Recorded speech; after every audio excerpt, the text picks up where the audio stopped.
On today's show, Ryan Chesley, the future game changer for the Capitals Blue Line.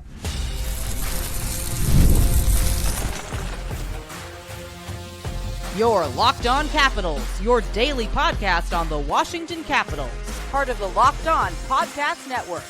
Your team every day. Well, hello and welcome into this edition of Locked On Capitals, part of the Locked On Podcast Network, your team every day.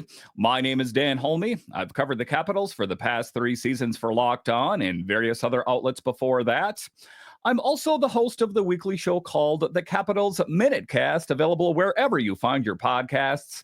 And as always, I want to thank you for making this your first listen of the day. Today's episode is brought to you by our friends at Monarch Money.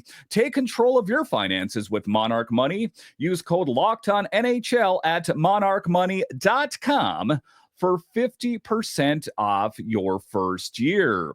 So in this edition of Locked On Capitals, will this be the season for Tom Wilson for Team Canada on the Olympics? Listen, it's not a for sure thing yet, but he was invited to the orientation. What's the latest with number 43? A bit later, we'll talk about how things went in a different direction as Logan Thompson got snubbed for Team Canada, if you can believe it. But just to get it going here, there's a lot to cover in today's episode. We talk about Ryan Chesley, a blue liner of the future for the Capitals that I believe is going to be an absolute game changer. In this first segment, I'll talk about how the Capitals acquired him in the first place and kind of where he's developed up to this current moment. And ultimately what we can expect from him in the 25 and 26 season. So a lot to get to. Let's dive right into it, talking about Ryan Chesley. And he might not be a name, if you're more of a casual Capitals fan, that you're like, who is this guy that they're talking about? But bookmark it in your mind as the one that I think the Capitals got right at the draft. Now, to be clear here, I think the Capitals, generally do well at the draft, but I think that Ryan Chesley and how they had to move things around a bit to get it done was pretty impressive. So you go back to July 8th of 2022, and the Capitals traded then netminder Vitek Vanacek and the 46th overall pick to New Jersey. What did the Capitals get in return? They move up to 37 and snag Chesley, which turned out to be an absolute steal, in my opinion, as Vanacek has kind of bounced around and was never really the answer for the Capitals and net. They also get pick 70, and that 37th pick was the move. So that's the big thing. And all things considered, we know that he spent a lot of time kind of, developing his game at the University of Minnesota. But this last May here, he signed a 3-year entry level contract. That the wheels are in motion for Ryan Chesley on the Capitals, and expect big things from him and Hershey that I expect that Hershey team to take it to even the next level. And talking about Hershey here for a moment, a lot of players have gone overseas in the AHL and in Chocolatetown in particular. I'm talking about going to Russia, talking about going to Sweden, those kind of things, that there are a lot of departures and some great additions, though, relatively here recently. He signed a $923,333 AAV. If you are keeping track at home. And that deal is set to kick in the 25-26 season. Again, there's a lot of Capitals hockey to watch. There's a lot of NHL hockey to watch. But if you have the time, watch the games. If you can't make it to Hershey, there's a lot of options, or there's options, shall we say, to watch them online. It's always a fun viewing to watch the Hershey Bears. So what do we know about this guy, Ryan Chesley? He just capped off his college career at Minnesota. Oh, yeah, as the team captain, put up 20 points in 40 games, career highs across the board. And, you take a look at the Capitals prospects, and, the time between now In the start of the season, I'm going to cover prospects pretty heavily, at least for one segment of the show. But in all of that, you will notice that the Capitals have some really great options. Also, for Minnesota, led the team in block shots, 73. That's no joke. And when you take a look at the questions on the Capitals blue line in the future, go ahead and put Chesley's name as one of the answers on the blue line. Also, on the bigger stage, he's a two-time world junior medalist with Team USA, bronze in 23 and gold in 24. The accolades, they just keep going. And during that gold medal game, he logged 25 minutes of ice time. That's no fluke. And 25 minutes, a guy that can put up quality minutes, kind of reminds you of John Carlson-esque, if you know what I'm talking about, a minute monster, and I think is going to be huge. And, after Minnesota, University of Minnesota wrapped up their season, he joined Hershey after the college season on an amateur tryout. He played 4 games and had 3 points. Not too bad. And, a lot of young talent brewing. We know about Leonard. We know about Crystal, Chesley in the mix. It is an exciting time to be a Capitals fan. Like I've said, if you're an everydayer of the show, you know this. The Capitals are good now. If you can believe it, they are going to be even better in years to come. But talking about making an impression in that amateur tryout, putting up 3 points in 4 games. That is a pro debut that you can build from. And, kind of drilling down to more of a granular level. What kind of guy is Chesley? What kind of game does he bring? What will he bring to the Capitals? Chesley's game, I guess what I'm going to say is more of a mature game.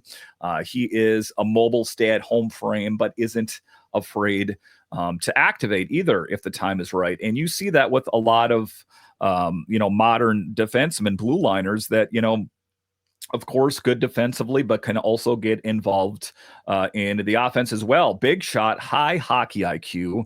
Again, that is the common theme with the young players, is that high hockey IQ, loves to block shots and loves to get physical.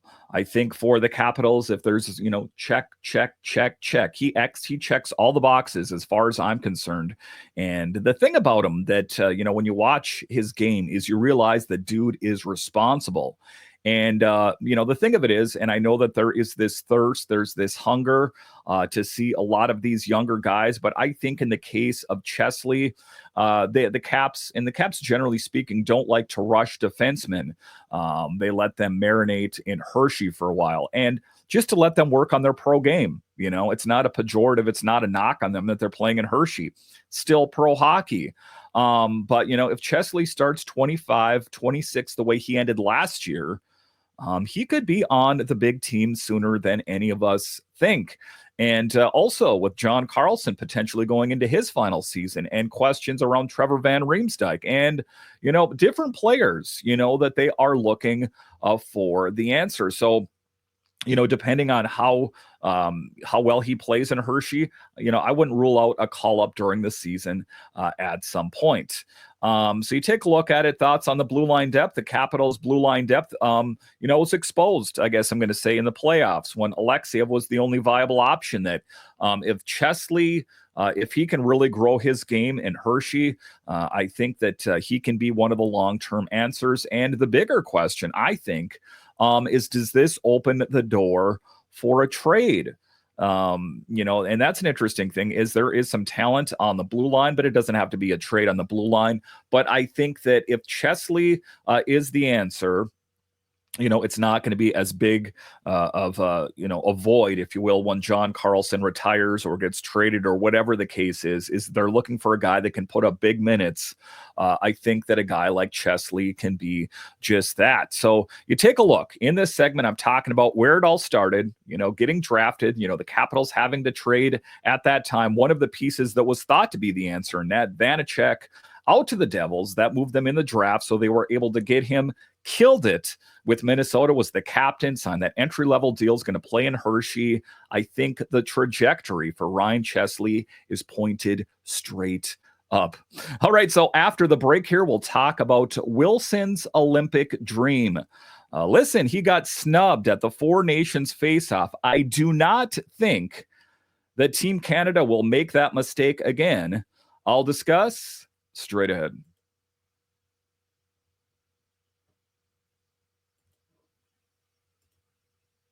Ever wish managing your money felt easier? With Monarch Money, it can. Whether you're growing your savings or planning a big purchase, Monarch puts you in the driver's seat. It's like having your own personal CFO giving you full visibility and control over your finances. Monarch Money is more than a budgeting app. It is a complete financial command center. You can track all of your accounts, investments, and spending in one place. So in addition to managing your money, you're also building your wealth. And what I liked about Monarch Money is you can kind of drill down on your finances. You can take a look at what you're spending your money on wisely and maybe things that you could work on. I realized that I was doing good things, saving for retirement, but not so great. I was spending money on sports memorabilia and going out to eat. That is never wise. And also, if you are in a relationship, you can help plan your financial future together. There is so much to love about Monarch Money. So do what I did. Take control of your finances with Monarch Money. Use code LOCKEDONNHL at monarchmoney.com for 50% off your first year. That's monarchmoney.com, code LOCKEDONNHL for half off your first year.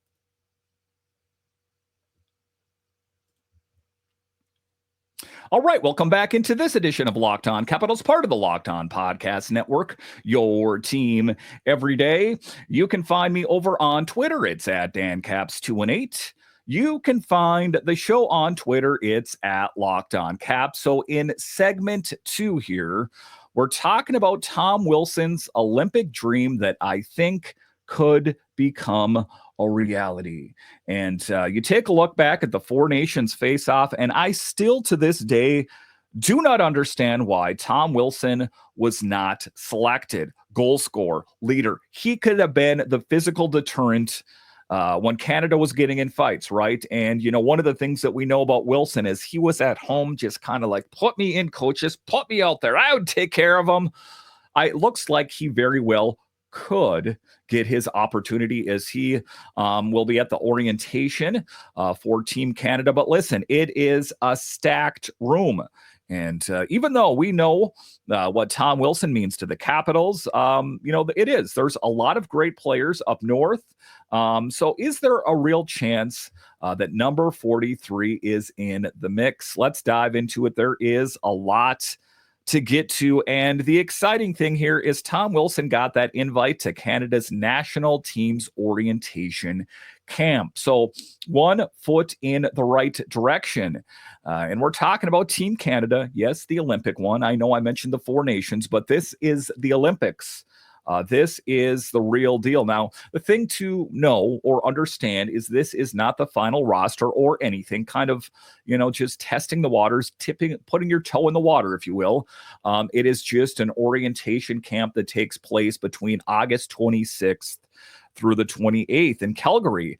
But this is a big deal. And for Tom Wilson, you know, I know that when he got snubbed, I guess you could say, for the Four Nations face-off, he tried to downplay it a little bit. He did, you know, state his displeasure, but he didn't make too big of a deal of it. But putting the past in the past, he is one of the 42 NHLers invited. And, well, yeah, he is going to be in some elite company. Oh, maybe you've heard these names: Crosby, McDavid, Sam Bennett.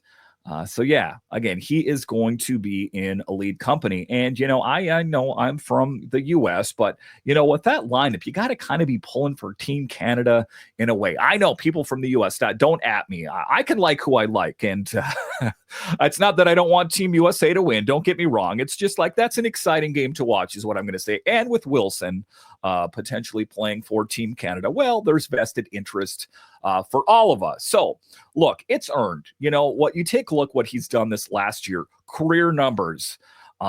Everyone that's you know, kind of pigeonholes him into, you know, this single dimensional player. You know, he's just a Ryan Reeves junkyard dog-esque kind of player. Not the case. 33 goals, 32 assists, 65 points in 81 games. Career numbers, folks.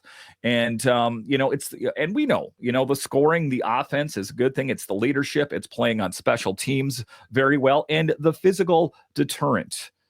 That's not something that's easily quantifiable. You don't see it on the back of a hockey card, but again, to go back to the Four Nations and the physicality that ensued, I think that the sheriff for the Capitals could have helped even the score. But you take a look at him.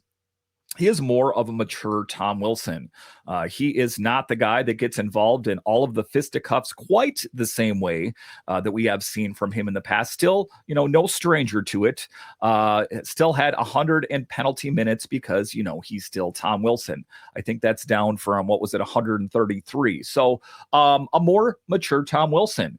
And like I've said on the show, if you're an everydayer, Tom Wilson was talking to Vogues on the Break the Ice podcast, and he said, I'm better served out on the ice, that I don't need to answer the bell to every, fourth line AHL call-up guy. I know my game. I know who I am. I'm confident in what kind of player I am. And the proof's in the pudding. That reduction of PIM minutes, 33 goals, 32 assists, 65 points in 81 games, that those are career offensive numbers.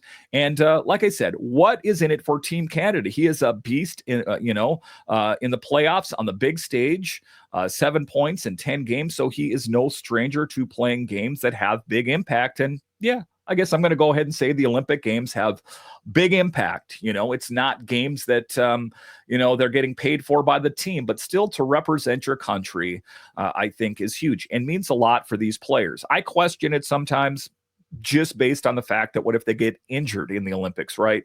That a game that you're not really getting paid for, then your team is on the hook. Say a Wilson got injured. But I've learned over time that, you got to kind of look past that. Many people that I've talked to and, my just mulling it over is it's not about the player and the team all the time, or it's not about the team all the time, shall we say. It's about what's important to the players. And in this case, it's very important for Wilson to play for Canada. So, if that means a lot to them, and it does, then so be it. But the thing is, I think that where he provides value is playing on special teams, logged huge minutes, playing on both special teams. But it's more than that. It's the leadership. It's how he got the A for a reason and a C at some point once Ovechkin hangs up the skates. And, the thing about him is he's vocal and he sets the tone and he's not afraid of making his presence known. A little over the top, the crybaby face, the lifted helmet off the top of his head, that he is definitely not afraid of chirping and trying to get under the skin of the opponent. Yet again, not a thing that is easily quantifiable or something you can find on the back of a hockey card, but one of the skills that he has in his vast skill set. And the thing of it is, he will put up numbers. He's a leader, but he's also not afraid of running you through the boards. But now he'll also bury a one-timer and skate off without even chirping at times. I guess, when it comes to Wilson, it's like, if you bring it to him, be prepared. He's not afraid. I don't think that he leans into that as much as he did when he was younger. But if you want to bring that game to him, well, game on. So, you take a look at Wilson's game, how it's matured. Has he matured? Yeah. Still terrifying. Also, yes. That if you are an opponent of the, whatever team it is, the opponent, whether it's in the Olympics or the opponent of the Capitals, you better look out because he is not afraid of running you down. Wilson said this summer about it, quote, that it is a huge privilege, unquote, just to be in the conversation. So despite what some people have thought over the years about, playing in the Olympics and, the risk of injury, that kind of thing. And, to be clear here, to kind of circle back there, you take a look at as Kachuk from the Panthers that got injured in the Four Nations face-off, and Brad Marchand, if memory serves, as well. So, these players that can miss a substantial amount of time, that's, it resonates with me. I've just learned that it's not about me. It's not about being a Capitals fan. It's about what makes these players happy. And it's true. It's true because Wilson said, quote, something as a kid you couldn't even dream of, unquote, that, playing in the NHL is huge, but being able to represent your home country is something that's huge. So it's not official yet, but he is close. Now, does he actually make Team Canada? I think he will. Again, if nothing else, putting up those career numbers, the physicality, the leadership, he cannot be denied. But what Wilson brings something they don't have an abundance of, a legit power forward who can score, hit, and kill penalties. This is a story I will be tracking all season. So make sure and keep it to Locked On Capitals as we are pulling for Tom Wilson and hoping that he can live out his childhood dream of representing Canada in the Olympics. All right, so after the break here, it's not all good news for Capitals players in the Olympics as Logan Thompson snubbed again. Yeah, can you believe it? I'll break it all down next.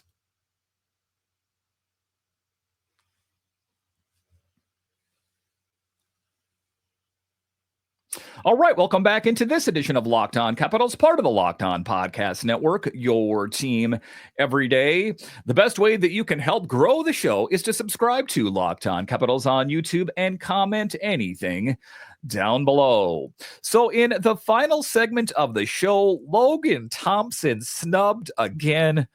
Oh, man, can you guys believe it? What does this guy need to do to catch a break? We know that he was snubbed in the Four Nations face-off. We know that he was, at one point, one of the finalists for the Vezina. And now not to even be in the conversation for Team Canada. Wow, it's interesting how you can make some comments and, talk to your agent about, wanting to be traded. And some people are going to hold a grudge, and to their detriment. It's biting off your nose to spite your face, if you will. And I think that in this case, Canada bit off its own nose to spite its face. So let's dive into that in the final segment, segment 3. And again, I feel bad for LT, as what does this guy have to do except put up big numbers, career numbers? Let's get into it. There is a lot yet still to cover as we're talking LT. And, in the previous segment, I was talking about Wilson's Olympic stock rising, being invited to the orientation. But the big snub was Logan Thompson again, if you can believe it. And Team Canada didn't invite their number one goalie to its orientation camp. So just go ahead and scratch his name off the list. And, for me, it's confusing. Actually, scratch that. For me as a Capitals fan, it is infuriating because if you want to look at the numbers, and that's what it's all about at the end of the day, isn't it? His numbers, 31, 6, and 6, a .910 save percentage in the regular season, .917 in the playoffs, and 4th in Vezina voting. Team Canada, I am looking squarely at you. What gives? It doesn't make any sense. And what does he need to do? Because if you want to take a look at the players that were invited, Jordan Binnington, Aiden Hill, and Sam Montembeault. Now, no disrespect to these guys, but come on. If just look at the numbers, Logan Thompson outperformed them. Better save percentage, more consistency, fewer losses. What gives Team Canada? He even had the best save percentage among Canadian-born goalies with at least 43 games played. So why the snub? That's the question. And obviously, it's not the numbers, right? You take a look at it. He did everything. So let's get spicy. Let's take a deep dive into the conspiratorial water, shall we? You're going to want to snorkel or some sort of oxygen mask here. Remember, Thompson asked for a trade out of Vegas. And, well, they didn't forget coaches like Bruce Cassidy and Pete DeBoer. Well, here we go. Part of Team Canada's Olympic staff. Where there's smoke, there's fire, and there is a lot of smoke. And if you live in the northern states, there is a lot of smoke from the fires in Canada. So reportedly didn't love the relationship. And it's not just me. Analyst Steve Valiquette said it might be personal. Might be. Oh, I'm going to go ahead and say it is personal. Those past Vegas tensions could be why Thompson isn't even in the mix. Talk about just I don't know. I have a hard time holding a grudge in my day-to-day life. So unless you do something truly horrible to me, I'm not going to hold it against you. And what did he say? That he wanted to trade out of Vegas? Is that the most horrible thing in the world? If it's true, that does not set a good precedent here, because if Canada's passing over on one of the best netminders over old coaching drama, give me a freaking break, guys. That's not a hockey decision. That is, I'm going to call it, it's a grudge. Grow up, guys. Look, Logan Thompson isn't flashy, but he wins. He battles, and he deserves to be there. His numbers are better than the other goalies invited. The Olympic dream isn't dead, but Team Canada better wake up before someone else lights them up in Milan. So you take a look at it. It's not over. But do I think that Canada would be better with Logan Thompson? Duh, of course. Is this Canada's loss? I think it is. Or is Thompson still going to make noise and prove them wrong again? By what? Putting up record numbers again? I hate to say this, but, you kind of lose respect for those guys if, in fact, that is what happened here. And people would say, well, maybe you're just looking at this the wrong way because you're a Capitals fan. No, I'm really not doing that, because let me reiterate: 31, 6-6, 910 save percentage, 917 save percentage in the playoffs, fourth in Vezina. There is no ambiguity there. It is very clear to me anyway that this is a snub. And as Capitals fans, I think that you should feel infuriated as well. Now, some of you might be saying, Dan, what's the big deal, dude? He's still going to be playing for the Capitals. And touche, I hear that. But I think, just like in segment 2, like I talked about how important it is for Wilson, that I think it's equally important for Logan Thompson, even though he might be a little bit dismissive of it, right? So at the end of the day, I think Canada got it wrong. And, it'd be interesting if they get their you-know-what handed to them because their netminder is subpar.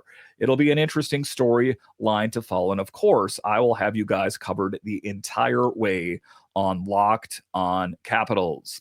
All right, once again, I want to thank you for joining me on this edition of Locked On Capitals, your only daily podcast covering the Capitals. And I want to thank all of you that listen on the audio side and watch this on YouTube. You are what makes this show successful. When you're done here, head on over to Locked On NHL, as they have you covered 5 days a week, available wherever you find your podcasts and on YouTube. All right, once again, I want to thank you for joining me on this edition of Locked On Capitals, part of the Locked On Podcast Network. It is your team every day. My name is Dan Holney, and I'll talk to you again next time.